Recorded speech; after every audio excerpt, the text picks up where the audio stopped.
Today, we're looking at two pioneers from 1964. One represents the peak of American automotive dominance, a hungry subdivision of a global giant, breaking the rules to ignite a revolution.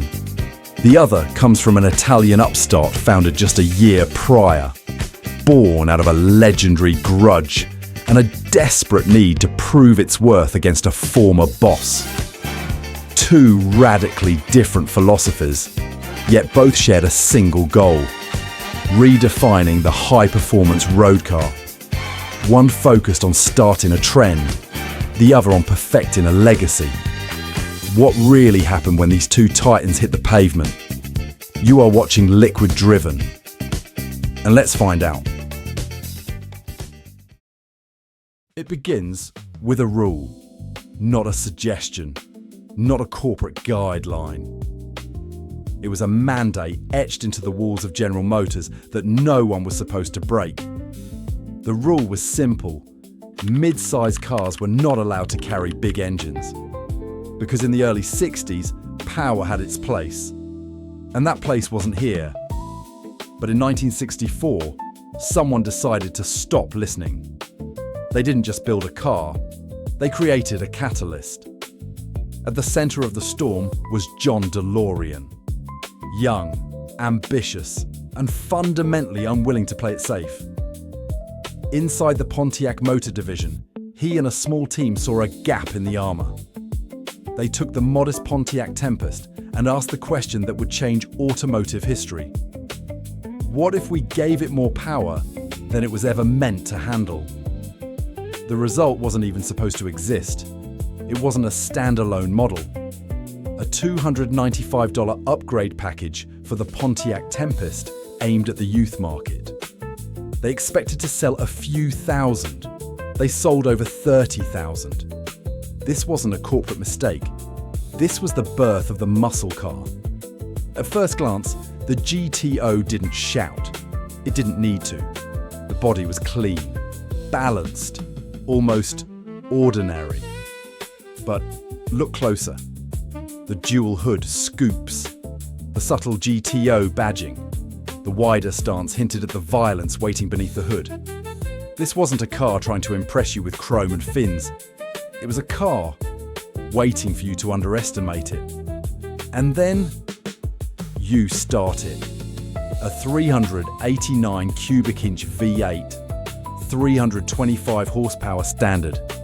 But for those who wanted to truly defy the status quo, there was a tri-power version with 3 2 carburetors, producing 348 horsepower. No finesse, no apology, just raw, unadulterated force. It moved from 0 to 60 in under 8 seconds. In 1964, that wasn't only quick, it was disruptive. Paired with a 4-speed manual, the GTO didn't ask how you wanted to drive. It told you. This wasn't about balance or precision. It was about one thing: acceleration. Inside, it was surprisingly restrained. No excess, no distractions, just you and the machine. But on the road, that connection felt alive. Every press of the throttle reminded you that this car wasn't built for comfort. It was built for feeling. Of course, power always comes with a trade-off. The brakes were drums, prone to fade. The handling was loose, uncertain in the corners. If you pushed it too far, the GTO would remind you that it wasn't a sports car. It was a straight-line machine. A weapon built for bursts of speed, not surgical precision. But the flaws didn't matter, because the GTO offered something the world was starving for. Performance you could actually afford. Young buyers embraced it. The streets changed. What once belonged to the elite was now within reach of anyone with a heavy right foot. It forced the hand of every other manufacturer. The Mustang, the Charger, the Chevelle. They all owe their soul to this rebellion. Today, the 1964 GTO is remembered for what it started. It wasn't perfect, it wasn't refined, but it was undeniable.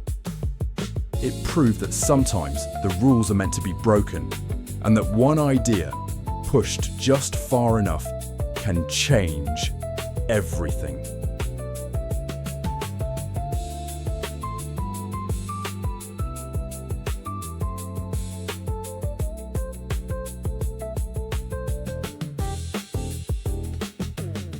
Italy, early 1960s.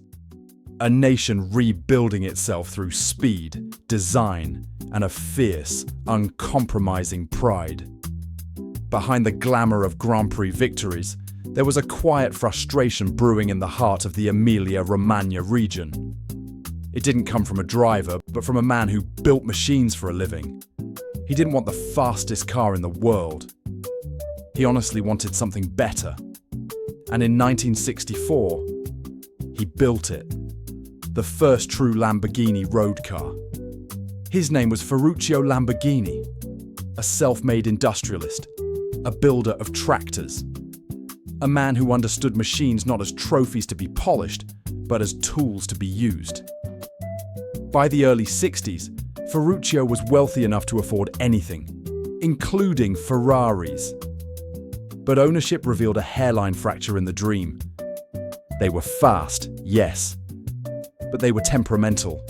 Brutal clutches, cooling issues.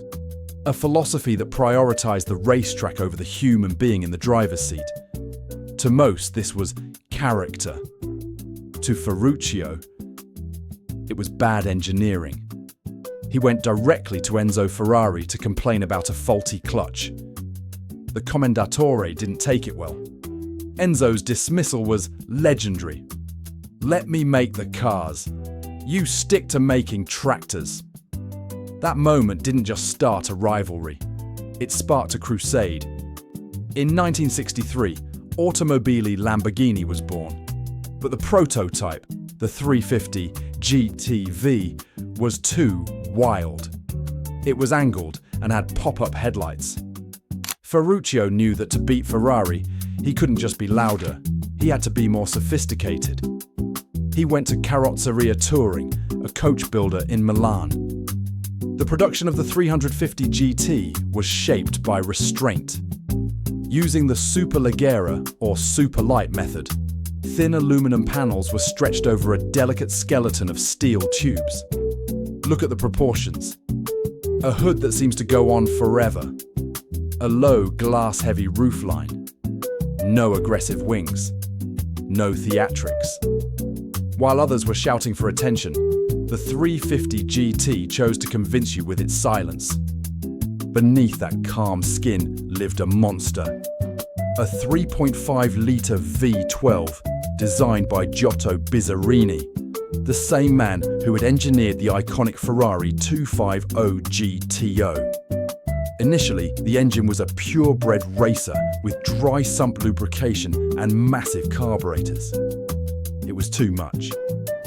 Lamborghini made a choice that defined the brand's DNA for the next 60 years. Refinement over rawness. They detuned the engine to 280 horsepower, swapped the racing components for reliability. The result wasn't just performance, it was composure. 0 to 100 kilometers per hour in 6.8 seconds. A top speed of 250 kilometers per hour. The difference? You could drive it to the opera without the spark plugs fouling or your left leg cramping from a heavy clutch. Step inside. This is where Ferruccio's victory was most obvious. While Ferrari interiors of the era felt like an afterthought, stark and functional, the 350 GT was a lounge. Deep tufted leather, wool carpeting, a dashboard that looked like it belonged in a private jet. And notice the seating, a 2+1 layout. A small seat in the back, centered between the two fronts. It wasn't just a car for a driver, it was a car for a life. When it debuted at the 1964 Geneva Motor Show, the world was skeptical. Who was this tractor man? But as the journalist drove it, the tone changed. It was more stable, than a Ferrari, more comfortable than a Jaguar. It didn't shock the world with a scream. It impressed the world with a whisper. Only about 120 to 140 were ever made. But without this car, there is no Miura, there is no Countach, there is no Aventador. We remember Lamborghini today for the poster cars, the flaming exhausts and the scissor doors. But the 350 GT reminds us of where the soul of the brand truly lies. It wasn't built to win races, it was built to win an argument. Ferruccio Lamborghini proved that you don't need a racing pedigree to build a masterpiece. You just need a machine that works, a design that lasts, and the courage to tell a legend they're wrong. Because real confidence is silent. These two cars created a shift that the world still mirrors today. One out of rebellion, the other a response to dismay. The baseline here is that a lot can be achieved when you dare to be different. If this machine stirred a memory for you, hit the subscribe button and join our community. Let's keep the history of these legends alive. This is Liquid Driven, the solution fueling car memories. We'll see you on the next road.